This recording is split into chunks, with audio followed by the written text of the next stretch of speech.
सो इस वीडियो में we are going to speak about boolean data type C++ में कैसे काम करता है। तो हम 2-3 सिनेरियोज देखेंगे एंड बहुत ही इंटरेस्टिंग सा डेटा टाइप है। अगर आपने इसके साथ वर्क किया है तो जनरली ट्रू एंड फॉल्स के लिए यूज़ करते हैं। कंडीशनल स्टेटमेंट या कंडीशनल सिचुएशंस को सेट करने के लिए हम लोग इसको यूटिलाइज करते हैं। So let's quickly just start with the default section. So in use hash include and because मुझे हेडर रखना है तो आईओ स्ट्रीम मैं यूज़ करूँगा इसी तरह से यूजिंग नेम स्पेस std कर लेते हैं सो दैट किसी आउट और एंड एल वगैरह को यूज़ करते हुए it should not create any problem to us. And main function and क्योंकि रिटर्न टाइप डिफ़ॉल्ट इंटीजर है तो रिटर्न स्टेटमेंट देनी बहुत ज़रूरी है। Now let's look at a situation जहाँ पे मैं ये जानना चाह रहा हूँ कि if a boolean variable contains true then मेरे पास कुछ cout statement हो which says I am true, otherwise वो false print करे. So let me just write bool is a keyword that we use जो boolean variable को define करने के लिए हम use करते हैं and यहाँ पे let's say मैं इसको नाम दे देता हूँ flag and equals to हम कर देते हैं इसको true, right? So as soon as we do this तो flag की value जो set होगी है true पे set होगी है। अब क्योंकि हमने कहा कि कंडीशनल स्टेटमेंट के लिए यूज़ होता है तो इफ़ आई से कि मेरा flag if equals to true है तो ये क्या करे है ओके। सो जल्दी में इट्स ऑलवेज लाइक चैलेंज। सो ये मेरे लिए क्या करे एल्स में यहाँ इफ का ब्लॉक है code block. This is a code block for if code block and else code block. So local scope है यहाँ पे मेरे को कुछ नहीं करना, मैं एक बहुत सिंपल सा इंस्ट्रक्शन लिखने वाला हूँ that is my cout instruction और यहाँ पे लिखूँगा आई एम ट्रू अगर मैं सेटिस्फाई करता हूँ कंडीशन को, अदरवाइज मैं लिखूँगा C out I am false, right. And जल्दी से इसको प्रिंट करके देख लेते हैं। मैं इसको एग्जीक्यूट करता हूँ एंड आप देखोगे कि क्योंकि मैंने फ्लैग की वैल्यू ट्रू सेट करी है तो ये जो कंडीशन है ये मैच करेगी और आई एम ट्रू जो है that is going to be printed on the screen. अब क्योंकि मैं आगे का एक्सपेरिमेंटेशन जो कर रहा हूँ या जो आपको डेमोन्स्ट्रेशन कर रहा हूँ उसमें मल्टीपल लाइन्स प्रिंट करनी है तो इसलिए मैं यहाँ पे न्यू लाइन एस्केप सीक्वेंस डाल रहा हूँ सो दैट कि अगर एक से ज़्यादा प्रिंट हो तो this should be in a separate line. तो यहाँ पे अगर आप देखोगे ट्रू वैल्यू होने पे इफ़ का कोड ब्लॉक रन हुआ, वहीं अगर मैं फॉल्स वैल्यू देता हूँ तो just for the sake of clarity आप देखोगे कि मेरे पास आई एम फॉल्स प्रिंट हो गया है मेरे कंसोल के अंदर, ठीक है। तो अब इसमें एक बहुत ज़रूरी चीज़ है जो जनरली बताई भी जाती है कि फॉल्स जो रिप्रेजेंट करता है वो रिप्रेजेंट करता है 0 को और ट्रू जो रिप्रेजेंट करता है वो रिप्रेजेंट करता है 1 को। तो अगर हम इसकी वैल्यू प्रिंट कराना चाहें तो अगर मैं कहता हूँ सी आउट वैल्यू स्टोर्ड इन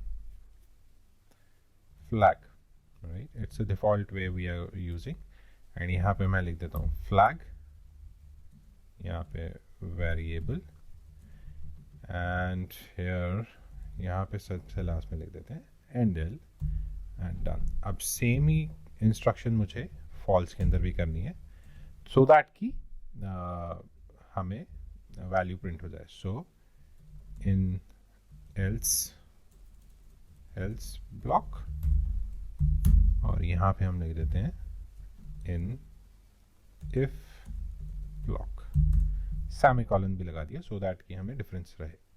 मैं इसको एग्जीक्यूट कर रहा हूँ, वैल्यू सेट की हुई है फ्लैग की फॉल्स पे and you can clearly see कि मेरे पास I am false and in else block value stored in the flag variable is 0, so that means else block run हुआ है। Similarly अगर मैं इसको दोबारा चेंज करके ट्रू कर देता हूँ in this context, अगर आप देखोगे जब मैं इसे एग्जीक्यूट करता हूँ I am true in if block value stored in the flag is 1। ये तो इसका बहुत डिफॉल्ट बिहेवियर है। Now what if I set certain integer value to it, right? So let's say मैं कहता हूँ flag is equals to 0, ठीक है। यहाँ पे ट्रू सेट किया that means this can be represented as 1, whereas हमने फ्लैग को सेट कर दिया 0. अब इसका एक बार डिफॉल्ट बिहेवियर देखते हैं. यहाँ पे हमने we change the value using integer. Straightforward. इसको एग्जीक्यूट करेंगे. एग्जीक्यूट करते ही आप देखोगे I am false in else block, value stored in flag variable is 0. किस वजह से हुआ? बिकॉज हमने ये इंस्ट्रक्शन यहाँ पे लिखी लाइन नंबर 7 पे, that flag is equals to 0, so that means this is going to print me or this is going to satisfy me with a flag equals to false condition as a true. So that means false equals to true is going to be going to not satisfy this condition, and else block is going to execute. What if I change the opposite part? False as a default करता हूँ और यहाँ पे मैं इसको set कर देता हूँ 1. So इस condition में जब आप इसको run करोगे, you will see that this is going to print me that I am true, and in if block value stored in variable is 1, which is quite common. आपने उसको integer value set की, उसने अपने आप automatically उसको equate किया true के साथ, and that is how this if block is going to execute. Now interesting part क्या है? I change the value which is assigned to the flag is equals to 5, right? हम अभी तक क्या कह रहे थे कि false 0 represent 0 के साथ replace किया जा सकता है और true 1 के साथ replace किया जा सकता है, but यहाँ पे flag equals to 5 कर दिया. Now in C++, any value which is more than 0 is going to be treated as true.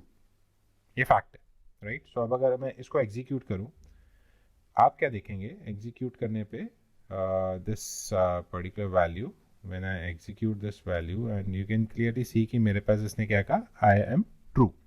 Even though कि flag की initial value जो declare करते हुए हमने set किया था, that is false. Flag equals to 5 किया, so that means उसने if block को satisfy किया where flag equals to true, because हमने कहा कि 0 से ऊपर जो भी value होगी वो flag जो है boolean variable वो true treat करेगा. But interesting क्या है? आप जो मर्जी value दीजिए पॉजिटिव में 0 से ऊपर, the value which is going to be represented by the flag or boolean variable is going to be 1. That means आपने जब भी integer value, positive integer value जो आपने सेट किया 0 से ऊपर, that becomes your true, and that true will be read in the cout statement, and the value 1 is going to be printed. है ना interesting चीज? So this is what is the beauty of your Boolean flag, and this is how you can utilize the Boolean flags in various ways. Generally हम लोग इसको temperature के cases में भी use कर सकते हैं, या इसको कोई specific number of situations जहाँ पे एक situation ही false बनती है और बाकी situation में आपको कोई action perform करना हो, उस cases में use कर सकते हैं. It's a very uncommon thing to use the Boolean variables in such situation, but yes, can be done. Right और एक ये कॉमन क्वेश्चन होता है कई बार इंटरव्यू में, if you are not fully aware about the boolean data type, thoroughly नहीं पता आपको, you will not be able to answer these kind of questions in interview, क्योंकि आपको फंडामेंटल्स पूछते हैं, right? So this is how you can basically go and read about the weirdest facts, आप कह सकते हैं कि अपने डेटा टाइप्स के बारे में, and that is how we should learn the programming language. Learn by experience. ये जब आप चीज़ें करके देखते हो ना, only then you are able to understand that how these things are working, right? So with this, I think I can stop this video. So if you have learned something, I really request you to subscribe my channel and like this video so that ये video बहुत सारे लोगों तक पहुँच सके. And do tell me in comments कि आपको क्या ये पहले से पता था कि boolean variables जो है इस तरह से values maintain कर सकते हैं या नहीं. So see you in next video. Bye bye.